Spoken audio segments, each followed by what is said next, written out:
habitualmente tomo, cuando voy en mis devocionales, voy estudiando la Biblia, voy leyéndola, pues el Señor me va dando algunas ideas de conclusiones que voy sacando, ¿no? Y me las apunto en el teléfono, tengo un bloc de notas y me voy apuntando. Y cuando sé que voy a predicar, pues ya uno empieza a poner las manos del Señor. Señor, ¿de qué quieres que predique? ¿De qué quieres que hable? Y cojo el bloc de notas de todas las ideas que el Señor me ha ido dando. Y ahí miré una y sentía del Señor que iba a hablar de eso. Y decía, Señor, pero no es un tema tan común. Y el Señor, bueno, es el tema que te estoy poniendo en el corazón. Así de que hoy vamos a predicar del tema. Después os diré cuál es el título de la predicación. Me lo han puesto, así que no hay mejor. No hay problema, no hace falta que lo pongas. No, porque es que si lo hubieras puesto, me hubieras quitado la gracia. Y yo después voy a hablar del título de predicación y digo, a ver si está ahí atrás. Después lo decimos, vale. Vamos entonces a orar antes de nada. Señor y Padre amado, gracias, Señor, porque tú eres bueno, Señor, porque para siempre es tu misericordia, Señor. Gracias, Señor, por el privilegio, Señor, de poder compartir tu palabra, Señor. Gracias, Señor, porque tú nos miras, Señor, y sin que lo merezcamos, Señor, tú nos amaste, Señor. Sin que lo merezcamos, Señor, tú nos llamaste, Señor, y nos diste servicio, Señor, a estos siervos inútiles, Señor. Gracias, Señor, porque de ti dependemos, Señor. En ti descansamos, Señor, y todo lo que hacemos, Señor, que sea para la gloria de tu nombre, Señor. Gracias por esta palabra que vamos a compartir, Señor. Prepara, Señor, tú los corazones de mis hermanos, Señor, para que ellos puedan escuchar, Señor, retener, Señor, y aprender, Señor, de lo que tú tienes hoy para nosotros, Señor. En el nombre de Jesús. Amén. Pues me gustaría comenzar hoy con una pregunta. Y la pregunta es, básicamente es si habéis escuchado una expresión. Hay una expresión que yo mismo la he utilizado, incluso a veces hasta la utilizo. Y es que el Señor nos castigó con el trabajo. ¿A que sí? Si el trabajo fuera bueno, el Señor no nos hubiera castigado con eso. El trabajo es malo porque el Señor nos castigó con el trabajo. ¿Quién ha dicho? Yo lo he dicho muchas veces. Y me imagino que, o por lo menos el que no lo ha dicho alguna vez, lo ha escuchado. Que el Señor nos castigó con el trabajo. No sé si en Brasil se dice, pero aquí en España es muy común. Pero la realidad es que aunque sea un dicho que todos hemos utilizado, incluso hasta a veces utilizo con mis compañeros, de manera que a lo mejor un día, mi jefe me ve que estoy con una cara así un poco dormido, lo que sea. ¿Qué te pasa? ¿No estás feliz? Digo, si el Señor no me hubiera castigado en el trabajo, estaría feliz. Y él se ríe. Pero la verdad es que esta afirmación es mentira. No es verdad. El Señor verdaderamente no nos castigó con el trabajo. El Señor, es más, el trabajo formaba parte del plan de Dios para el hombre en el Edén.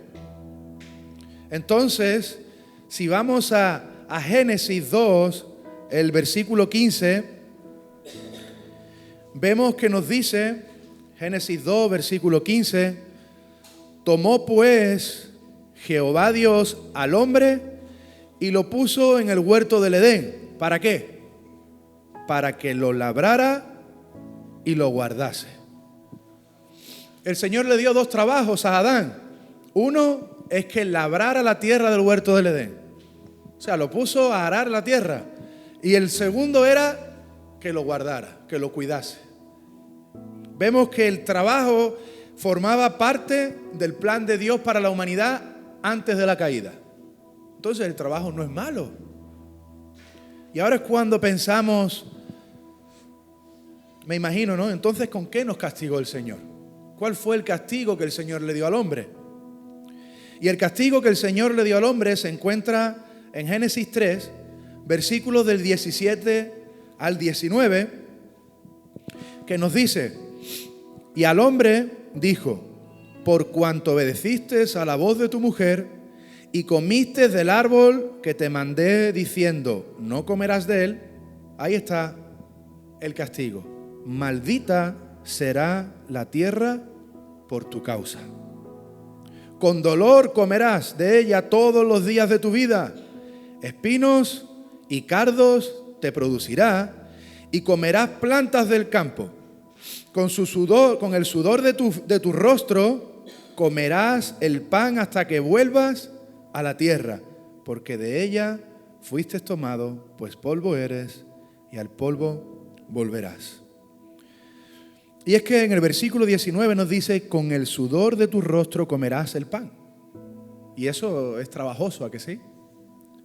Pero en sí el Señor no nos castigó con el trabajo, sino que la tierra fue maldecida por causa de nuestra desobediencia.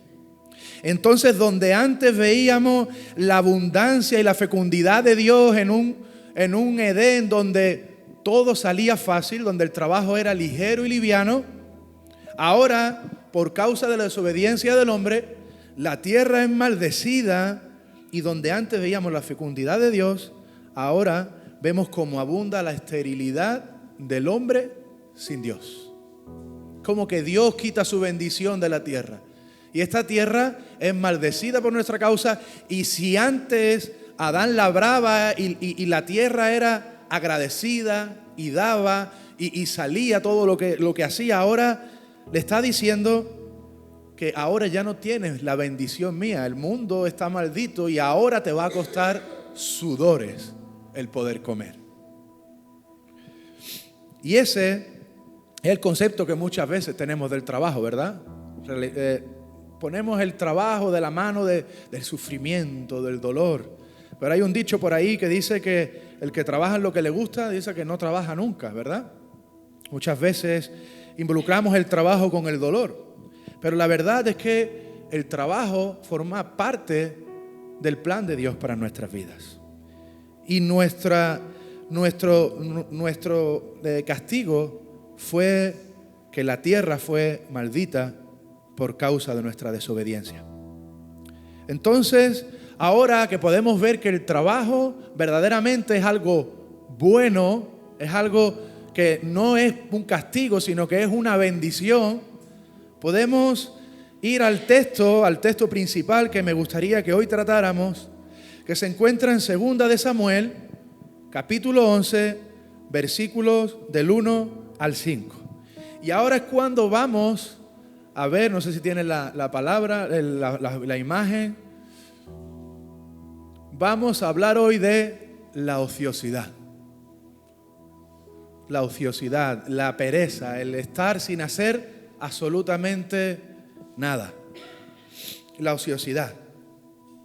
Ahí vemos al rey David, ahora lo entenderéis mejor, tomándose una copita, no sabemos qué tiene dentro. Y ya se está haciendo de noche. Trabajando no está el rey David. Si hubiera estado trabajando no se hubiera metido en líos. Vamos a ver en 2 de Samuel, capítulo 11, versículos del 1 al 5.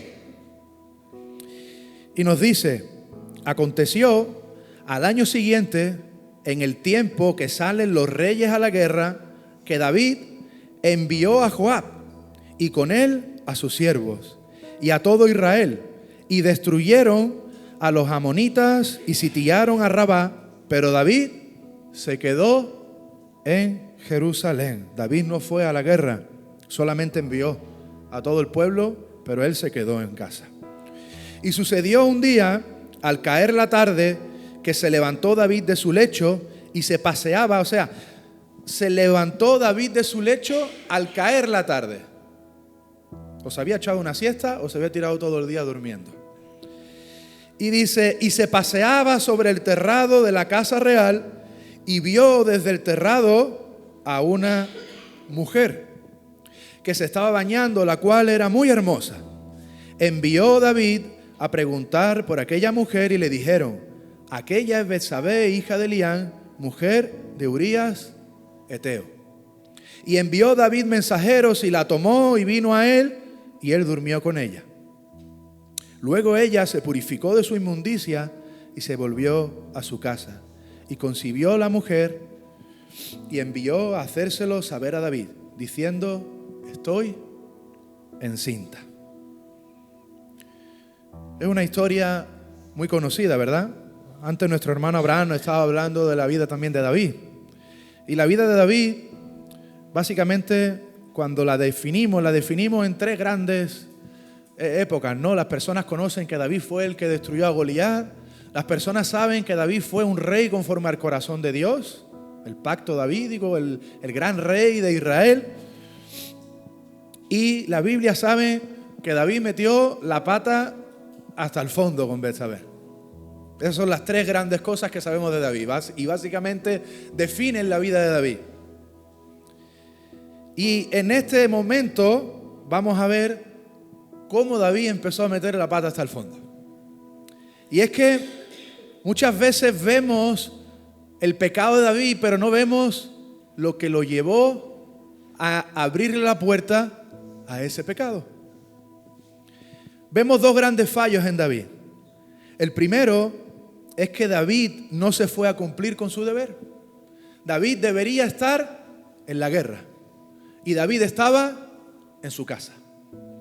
O sea, era el tiempo de guerra, nos dice que era tiempo de guerra y David mandó a todo el mundo a cumplir con su deber, pero él se quedó sin cumplir con su deber. David se quedó en casa y eludió su responsabilidad. Entonces, el primer gran fallo que podemos ver en David es que David no estaba cumpliendo con el deber, con su mandato como rey.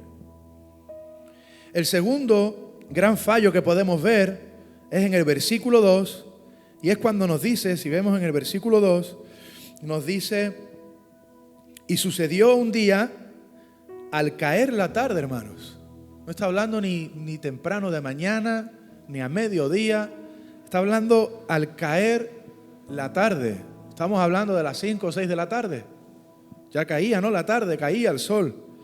Y dice, al caer la tarde, que se levantó David de su lecho. Y después nos dice que se paseaba sobre el terrado de la casa real. O sea, David no estaba haciendo absolutamente nada. David estaba en plan perezoso premium. Estaba en el cúmulo de la pereza. Estaba sin hacer nada. Se despertaba cuando caía la tarde y estaba en plan ocioso. Dice que caminaba por allá y para acá. Y cuando está uno caminando, está uno mirando que si por aquí, que si por allá y qué es lo que hago, ¿verdad? Hay un dicho por ahí que cada persona lo hace de manera diferente y es que la cabeza vacía es oficina de Satanás, del diablo. Pues David tenía la cabeza más que vacía en ese momento. Número 1, él no había cumplido con su deber. Y número 2, no se había quedado haciendo nada provechoso. Se levantaba y dormía hasta tarde y daba vueltas mirando para un lado, para otro, sin saber qué hacer. Hasta que su mirada se fijó en lo que no debía. Se fijó en la mujer de otro y aún así, sabiendo que estaba casada con otro, porque él preguntó por ella, ni le importó. Y la llamó y vemos lo que pasó. Todo lo que pasa después es consecuencia de la puerta que David abre en el principio. Y es porque la pereza, hermanos, el no hacer nada, hace que pensemos demasiado. Y cuando no estamos donde debemos estar, estamos donde no debemos estar. Cuando no estamos donde debemos estar, estamos donde no debemos estar. Es por eso que si David debía estar en la guerra y no estaba allí, él estaba en su casa donde no debía estar. Y si estaba en la casa y tendría 1000 cosas que podría hacer, como por ejemplo adorar al Señor o hacer cualquier otro tipo de cosa, estaba sin hacer nada, estaba haciendo lo que no debía de estar. Y es que, hermanos, cuando llevamos esto a nuestra persona, todos nosotros tenemos responsabilidades. Que incluso hasta mi niño pequeño, que tiene 5 años recién cumplido, él tiene su responsabilidad. Él me dice, papá, yo no quiero ir a la escuela. Yo solamente quiero ir al Muay Thai, porque allí da puñetazos y patadas y se entretiene. Pero yo no quiero ir a la escuela, me dice. Y yo, Tadeo, si tienes que ir a la escuela. ¿Por qué? Oh, porque si no te conviertes en un burro. Me dice, como el de Pinocho. Y digo, eso mismo. Pero él tiene sus responsabilidades con 5 años. Es verdad que las responsabilidades van creciendo, ¿verdad? Ya llega un momento en que ya las responsabilidades son tantas que no podemos salir de ellas. Pero todos, absolutamente todos, tenemos nuestras responsabilidades. Yo creo que el único por ahora que no tiene responsabilidad es Joelito, porque es muy pequeño, pero ya dentro de poco va a tener también las suyas. Todos tenemos nuestras responsabilidades y tenemos responsabilidades en diferentes áreas, en diferentes sectores. Si eres padre o madre, tienes una responsabilidad como padre o madre. Y no podemos eludir la responsabilidad de padre o madre, porque si nosotros no educamos a nuestros hijos, si nosotros no estamos ahí cuando ellos lo necesitan, si nosotros no estamos dispuestos a responder las 1001 preguntas que están en su mente, si nosotros no somos una mano que les ayude cuando están confusos o que les enseñen y les enseñen cuál es el camino a tomar, ¿quién lo va a hacer?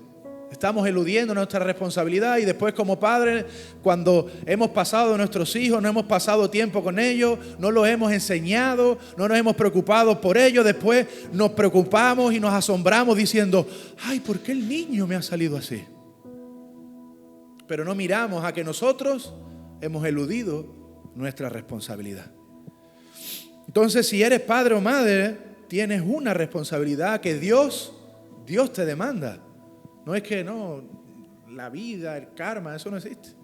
Es Dios quien nos demanda que seamos buenos padres y buenas madres, porque fue el Señor el que depositó a nuestros hijos o a los niños en nuestras manos. Pero yo siempre digo que nuestros hijos son de Dios, ¿verdad? Nosotros lo tenemos aquí un tiempo, tenemos ese privilegio. Si eres empleado, si tienes un trabajo, tienes una responsabilidad. Y si no estás empleado, tienes la responsabilidad de buscar trabajo. Pues si no, ¿cómo comes? ¿Cómo alimentas a tu familia? ¿Cómo llevas el dinero a tu casa? Y cuando somos empleados, tenemos responsabilidades como empleados. Yo necesito ser eficiente en mi trabajo, necesito cumplir con los horarios, necesito hacer las cosas bien y tengo mis responsabilidades. Tenemos nuestras responsabilidades también en nuestro trabajo. Y quien nos demanda estas responsabilidades no es nuestro jefe, es el Señor. Nos demanda que hagamos las cosas como Él quiere que las hagamos. Si eres hijo o hija, todo el mundo que está aquí es hijo o hija de alguien, nadie viene de la nada. Tienes una responsabilidad como hijo o hija. Muchas veces yo he sido el primero, he vivido en enemistad con mi padre. Yo durante 13 años estuve sin hablar a mi padre. Cuando volví a los caminos del Señor, el Señor me taladraba el cerebro hasta que fui y me arreglé con mi padre. Porque yo tengo una responsabilidad. Y que él no fuera un buen padre no me eximía a mí a ser un mal hijo. O sea, no me daba a mí libertad y me abría la puerta a yo ser un mal hijo. Porque el Señor me dice, honra a tu padre y a tu madre. Entonces, como hijo e hija tenemos una responsabilidad. A veces ya los padres se hacen viejos, los pobres se convierten en una carga y los tenemos como, ay, a ver si el viejo ya me deja tranquilo. Tenemos una responsabilidad también como hijo y hija. Y la responsabilidad igualmente nos la da el Señor. Como vecino o vecina tenemos responsabilidades. A veces si le preguntaran a más de un vecino de algún cristiano, dirían, ¿este es cristiano? Yo ni lo sabía. Pero si en la casa solamente se escucha este que sale en la tele, el Bad Bunny. O si se pelean más que yo. Como vecino también tenemos una responsabilidad. Tenemos responsabilidad como creyentes, como hijos de Dios. Tenemos la responsabilidad de buscar al Señor. Tenemos la responsabilidad de orar y buscar su presencia. En agradecimiento, sí, pero es nuestra responsabilidad. Tenemos responsabilidades como amigos. A veces queremos que los demás sean nuestros amigos, pero nosotros no somos amigos de los otros. Ay, es que estoy solo y nadie me llama. Y cuando sabes que alguien está solo, tú no lo llamas a él.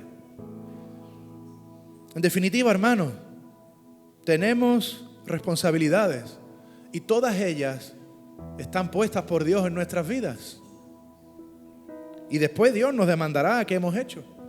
cómo hemos sido como amigos, cómo hemos sido como padres, cómo hemos sido como hijos, cómo hemos sido como creyentes. Eso no nos va a abrir la puerta al cielo, nos tiene que quedar claro. La puerta al cielo nos la abre Jesucristo a través de su sacrificio. Pero si es verdad de que el Señor después de eso nos va a hacer un juicio de valores y nos va a decir, bueno, yo te di tu hijo, ¿qué hiciste con eso? Yo te di un trabajo, ¿qué hiciste? Yo te di una casa en la que cuidar, ¿qué hiciste? Y estás llamado, no estás cuando eres un buen padre, cuando eres un buen hijo, cuando eres un buen empleado, no lo haces por ti, ni lo haces para servir a los demás, lo haces para servir a Dios. Porque es que todo lo que tenemos le pertenece al Señor. Todo, absolutamente todo. Y es por eso que en todos estos ámbitos servimos a Dios. En cada ámbito de nuestra vida, a quien estamos sirviendo es al Señor. Y hermanos, y es que no hay cristianos, no hay hijos de Dios a media jornada. El pastor lo dice mucho. No hay vacaciones del Señor. No hay hijos de Dios, no hay cristianos a media jornada. Aquí es jornada completa, es como el policía. Policía es policía 24 horas y si ve algo que está pasando, él tiene que actuar. El médico es médico 24 horas. Y si se le muere alguien adelante y dice, no, es que yo no estaba en servicio, se mete en un problema. El Hijo de Dios es Hijo de Dios 24 horas.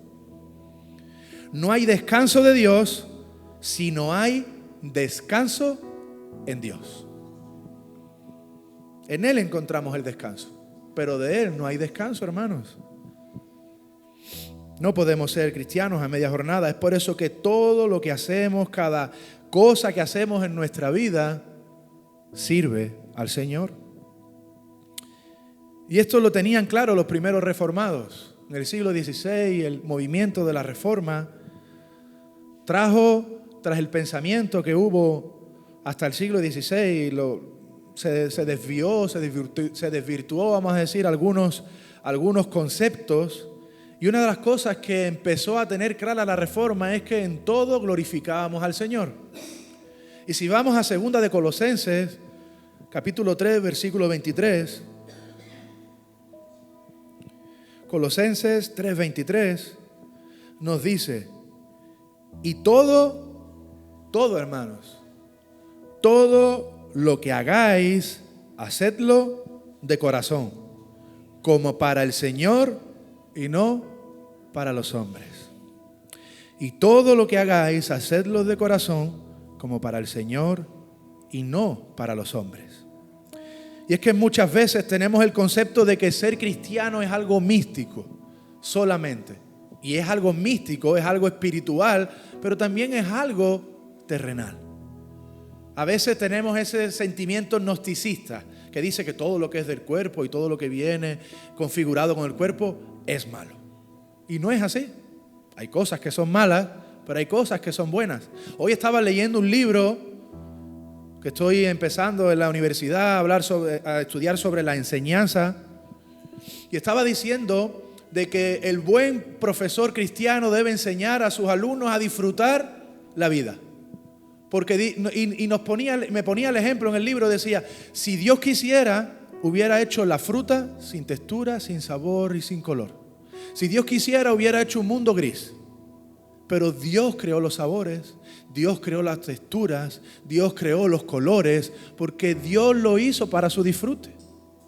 Lo que pasa es que el pecado pervierte todo ese disfrute, todo ese gozo que Dios creó para nosotros y lo crea en hedonismo, en egoísmo, en exaltación del ego. Pero Dios hizo este mundo también para que lo disfrutemos bajo sus preceptos, bajo su mandato. Y es por eso que en la carta a Colosenses nos dice que todo lo que hacemos debe ser como para servir al Señor. Lutero hablaba continuamente de que cuando el ama de casa barría su casa, estaba sirviendo al Señor. Y esto daba un concepto diferente a lo que muchas veces, el concepto que muchas veces tenemos. Y es que pensamos de que ser cristiano es algo íntimo, mío, personal aquí, pero también es algo colectivo. Muchas veces solamente soy cristiano cuando me meto en mi habitación a orar. Solamente soy cristiano cuando entro por la puerta de la iglesia y gloria a Dios, hermano. Amén. ¿Cómo estás? En victoria. Y después nos cruzamos con alguien en el coche cuando salimos y le soltamos un par de palabrotas. Nos olvidamos de que somos cristianos cuando conducimos, o nos olvidamos que somos cristianos cuando somos padres y nos preocupamos más en que nuestros hijos vayan a la universidad, en que conozcan al Señor. ¿Y está bien que vayan a la universidad? Claro, por supuesto. Pero muchas veces no entendemos que somos cristianos 24 horas y que todo lo que hacemos es para la gloria de Dios. Es por eso que Lutero decía que cuando el ama de casa está barriendo, algo que nadie la ve, porque su marido está fuera tal vez, sus hijos están fuera y ella está ahí en casa barriendo, pero el Señor la está viendo y es para su gloria. Lo puede hacer con excelencia. Calvino decía que no hay un trabajo, por muy humilde que no sea relevante para el Señor. Y es que cualquier trabajo que hagamos, siempre que sea parte de nuestro llamado, es para la gloria y para la honra de nuestro Señor. El servicio al Señor es 24 horas, hermanos. Y tenemos que entender que allá donde vamos, estemos haciendo lo que estemos haciendo, el Señor nos está viendo. El Señor está ahí. Y el Señor nos está diciendo, ¿cómo te comportas con tus compañeros del trabajo? ¿Cómo has tratado hoy a un cliente? Por ejemplo, nuestro hermano Abraham conduce un coche. Y cada persona que le entra en el taxi es un cliente que se va con una impresión. ¿A que sí? Y cada cliente que se va con una impresión se puede ir con una impresión de, ay, qué ve este tío, qué mala es. O se puede ir con la impresión de, wow, este taxi tiene algo diferente. Aquí hay una presencia diferente. Pasa muchas veces que cuando entran personas en los lugares, a mi mujer le dicen cuando entran en el local, ay, es que aquí hay como un aura, te dicen, un aura diferente. Pero es el Señor que está también en el trabajo de mi esposa. Está allí presente, está mirándonos. El Espíritu Santo nos acompaña a todos lados. No lo dejamos en la iglesia o lo metemos en el cuarto de oración. En todo estamos llamados a servir al Señor. Y eso también equivale a nuestro trabajo. Es por eso de que el Señor nos demanda qué es lo que estamos haciendo con nuestro tiempo. ¿Qué es lo que estamos haciendo con nuestra vida? ¿Estamos ociosos? El Señor no nos llamó para ser ociosos. El Señor nos llamó para ser activos.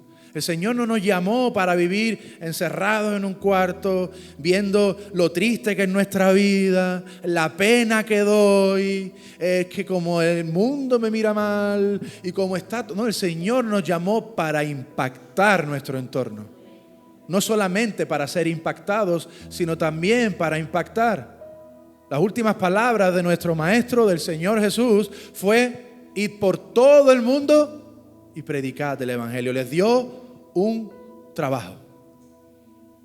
Y cuando vivimos en el ocio, vivimos en la ociosidad, porque el ocio es bueno hasta cierto punto, cuando disfrutamos, cuando nos tomamos algo, cuando hablamos con un amigo, pero la ociosidad, esa vida totalmente sin hacer nada, es una vida pecaminosa. Es una vida que el Señor no nos llama a vivir.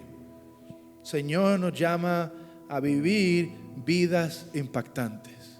Vidas que sean impactadas por el Señor y que vayan a otros a impactar con el Señor.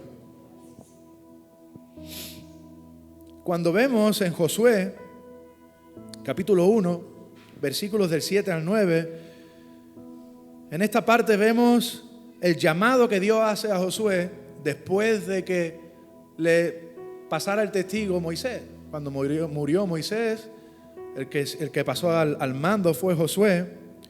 Y Dios le dice varias cosas a Josué. Entre ellas, le dice: solamente esfuérzate y sé muy valiente. Lo llama a esforzarse. No le dices, sé perezoso y quédate tranquilo y no moleste. No, esfuérzate y sé valiente. Y yo siempre lo digo, la vida cristiana es la vida más emocionante que hay. Porque es una vida llena de retos y de desafíos.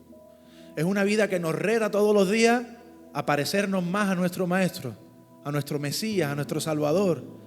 Es una vida retante, es una vida en constante reto, en constante actividad, en constante ser valiente, porque hay que ser muy valiente para dejar las cosas atrás. Para lo que no hay que ser valiente es para vivir en lo que me apetece ahora como si fuera un animal. Me apetece dormir, duermo. Me apetece comer y como. Y me apetece ahora pegarle a ese, pues le pego. Y me apetece salir y tomarme unas copas, me voy y me las tomo. Para eso no hay que ser valiente. Hay que ser valiente para decirle no a la carne todos los días y decirle sí al Señor. Debemos esforzarnos y ser valientes. Entonces le dice, solamente esfuérzate y sé muy valiente, para cuidar de hacer conforme a toda la ley que mi siervo Moisés te mandó. No apartes de ella ni a diestra ni a siniestra. Vive en esta ley, le está diciendo en cada momento de tu vida. Esfuérzate, sé valiente y vive en lo que yo te he mandado. Y ese es el llamado que todo cristiano necesitamos tener. Esforzarnos, ser valientes en un mundo donde ser cristiano no es guay, no mola. Incluso mucha gente te odia por el simplemente hecho de ser cristiano. No te están odiando a ti, están odiando al Señor en ti. Hay muchos hermanos que padecen persecución, que padecen agresividad, muertes, encarcelamientos, simplemente por el hecho de ser cristianos. Incluso en el trabajo, muchas veces cuando dices que eres cristiano te expones a la burla de tus compañeros. Es por eso que necesitamos esforzarnos y ser valientes y continuar en la palabra del Señor. Dice, no te apartes de ella ni a diestra ni a siniestra, para que seas prosperado en todas las cosas que emprendas. Nunca se apartará de tu boca este libro de la ley, sino que de día y de noche meditarás en él, para que guardes y hagas conforme a todo lo que en él está escrito. Porque entonces harás prosperar tu camino y todo te saldrá bien. Mira, de nuevo, mira que te mando, que te esfuerces y seas valiente. No temas ni desmayes, porque Jehová, tu Dios, estará contigo a donde quiera que vayas. Y es que hoy estaba leyendo el libro que estoy leyendo, veía una parte en Ezequiel, a ver si lo tengo, porque no lo tengo en la predicación, hermanos. Esta misma tarde, leyendo el libro que estaba leyendo, me salió este versículo de Ezequiel y me llamó tanto la atención porque era lo que tenía preparado. Y en Ezequiel 16, capítulo 49, nos dice, está Ezequiel hablándole a Jerusalén y lamentándose de cómo se han apartado del Señor. Y les dice, he aquí que esta fue la maldad de Sodoma, tu hermana. Qué pena, ¿no? Y dice, soberbia, saciedad de pan y abundancia de ociosidad. Tuvieron ella y sus hijas y no fortaleció la mano del afligido y del menesteroso. ¿Sabes qué es lo triste? Estaba pensando en esto y podríamos cambiar el nombre de Sodoma por cualquier otro país del primer mundo. Y si quitaran lo de la saciedad de pan, el mundo entero. Pero podríamos decir fácilmente, ¿te parece a España? El pecado, lleno de soberbia, de saciedad de pan, de abundancia de ociosidad. Todos los países en los que vivimos, por desgracia, cumplen esas tres cosas.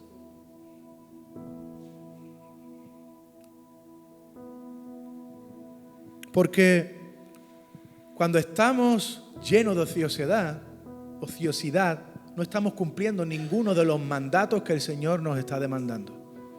Y como hemos visto al principio, todos tenemos directrices que hacer, todos tenemos responsabilidades en nuestras vidas.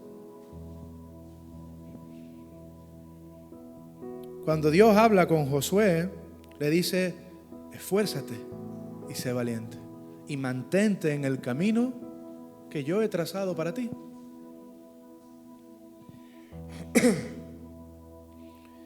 Cuando Dios le dice a Josué: esfuérzate y sé valiente, le está haciendo un llamado a pasar a la acción. Está diciendo que viva con un propósito. Y es que en este mundo necesitamos más propósitos. Si veis, lo que el enemigo está intentando ahí afuera hacer es deshacer la familia. Porque el primer propósito que Dios pone en nuestras manos, ya seamos hombres o mujeres, es que una familia. Es de lo poco a lo mucho. Lo primero que Dios deposita en nuestras manos es una familia. Y si desestructuramos la familia y tenemos personas aisladas, viven de manera egoísta porque no tienen responsabilidades. No, yo no quiero que nadie me mande, yo no quiero que nadie me diga, yo no quiero que nadie me moleste, yo no quiero que nadie, yo vivo solo, no tengo responsabilidad de nada. Yo trabajo y me mantengo, y si me puede mantener el gobierno, pues mejor, y no hago nada. Vivimos en una sociedad que no tiene propósito. Y los cristianos somos llamados a hacer luz en mitad de la oscuridad.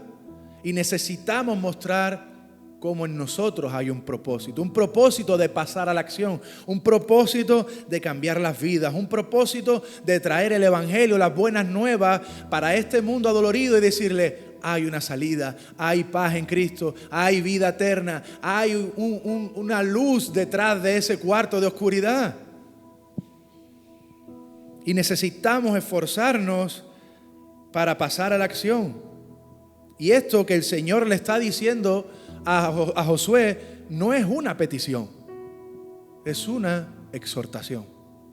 Mira que te mando, que te esfuerces y seas valiente. Necesitamos vivir con propósitos. Porque, hermanos, mira, algo que me pasó a mí personalmente, yo cuando era pequeño, siempre yo era muy bueno de pequeño. Yo me hice más malillo de mayor. Pero de pequeño yo era muy bueno y todos le decían a mi madre: hay que ver qué bueno es tu niño. Este va a ser pastor, le decían. Este va a ser pastor. Y yo, sinceramente, yo lo escuchaba y decía: wow, qué chulo, wow, Señor, me encantaría. Y fui creciendo, me fui haciendo mayor. Me desvié, tomé una vida de pecado, una vida como el hijo pródigo, allí dándole de comer a los cerdos y queriendo comerme su comida. Y cuando volví al Señor, volví como el hijo pródigo, sin propósito.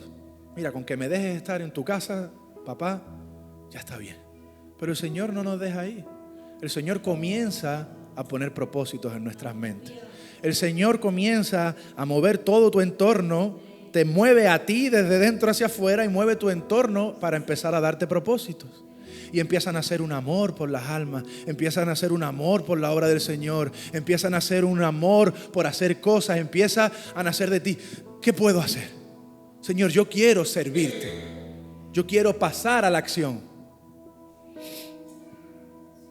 Es por eso que necesitamos que nazca en nosotros los propósitos del Espíritu Santo.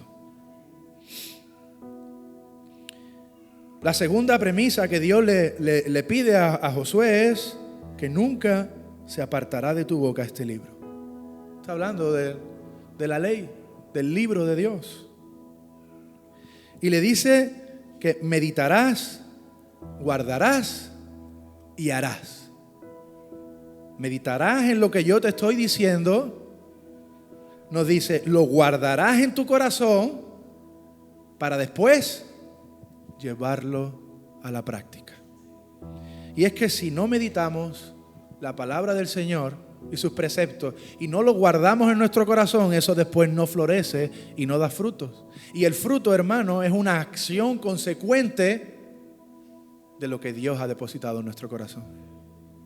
El fruto no es algo que nos esforcemos, y de nada sirve esto si hoy tú vas a salir de aquí diciendo: es verdad, yo me voy a esforzar en trabajar mejor y me voy a esforzar en esto, te estás yendo con la impresión inadecuada. Porque lo que nosotros necesitamos es servir al Señor, buscar al Señor, y todo lo demás el Señor lo deposita en nuestros corazones. Nosotros no servimos al Señor porque sale de mí, que tengo que hacer, porque sale de mí, es porque sale del Señor. Y cuando el Señor lo pone en nosotros, si te tapan la boca, te sale por las orejas. Es por eso que nuestro trabajo es buscar al Señor. Entender que nosotros queremos vivir para el Señor. Señor, todo lo que hago, si le voy a hacer a mi mujer ahora cuando llegue un huevo, Señor, quiero hacerlo para tu gloria y para tu honra, Señor. Si cuando vaya mañana voy a hablar a mi trabajo, a mi jefe en el trabajo, Señor, ayúdame que le hable de la manera que tú quieres que le hable, Señor. Si mañana voy a quedar con un amigo, Señor, yo quiero hacerlo para tu gloria y para tu honra. Y cuando tenemos al Señor en el medio y todo lo que hacemos es para su gloria y para su honra, para su gloria y para su honra, el Señor comienza a depositar propósitos, el Señor comienza a llamarnos a la acción, el Señor nos comienza a poner en el camino correcto y el Señor tira de nosotros la ociosidad, la pereza, la apatía, que no vienen del Señor, vienen del enemigo.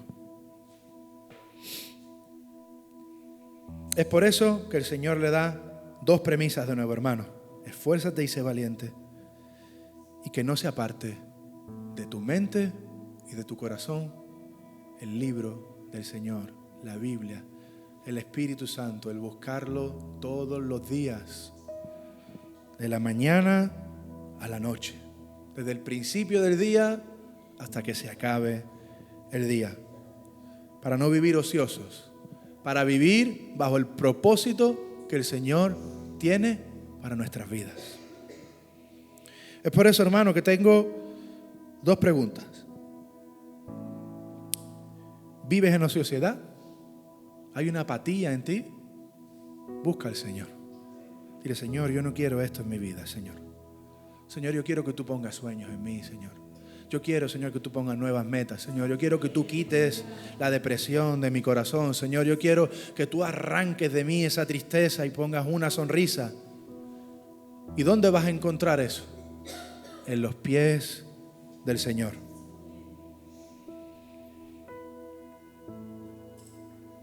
La segunda pregunta: ¿eres consciente que debemos servir al Señor en todo lo que hacemos? ¿Que somos cristianos a las 24 horas? ¿Que no hay ningún ángulo muerto para el Señor? Somos cristianos siempre y todo lo que hacemos es para la gloria del Señor. Y muchas veces nos olvidamos, hermano. Yo soy el primero que me olvido.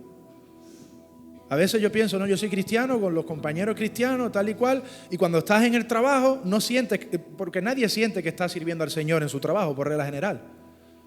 Yo no siento que estoy sirviendo al Señor cuando le vendo una terraza a alguien. Pero sé que estoy sirviendo al Señor. Y sé que yo puedo tratar al cliente que tengo delante con amor, con misericordia, sea mejor persona o sea de esos típicos clientes que te dan ganas de colgarlo por la oreja.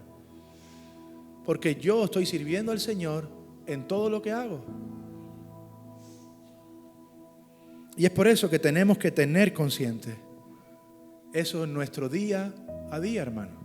Es por eso que yo te llamo, hermano, te exhorto a que puedas, si en ti hay pereza, si en ti hay desilusión, si en ti hay depresión, busca al Señor.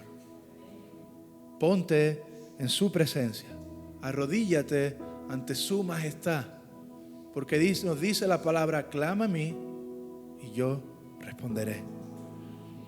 En Él está esa esperanza que necesitamos. En Él están las promesas y los sueños que Dios tiene para depositar en nuestros corazones. Porque cuando estamos donde no debemos, no estamos donde debemos.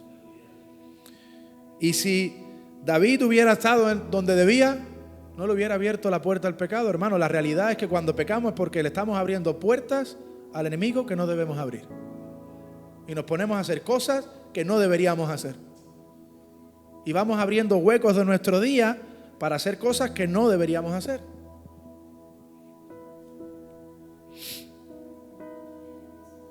Y hoy también te llamo a que cuando salgas de aquí hoy, seas consciente en cada momento. Y mañana, que en tu día puedas ser consciente, en cada minuto de tu día, ¿le estoy dando la gloria a Dios por lo que estoy haciendo ahora?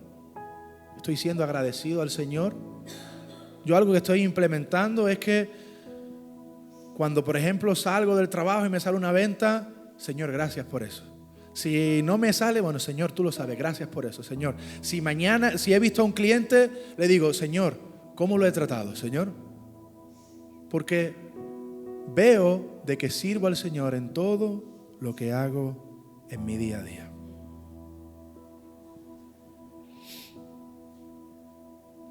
Vamos a orar, hermanos.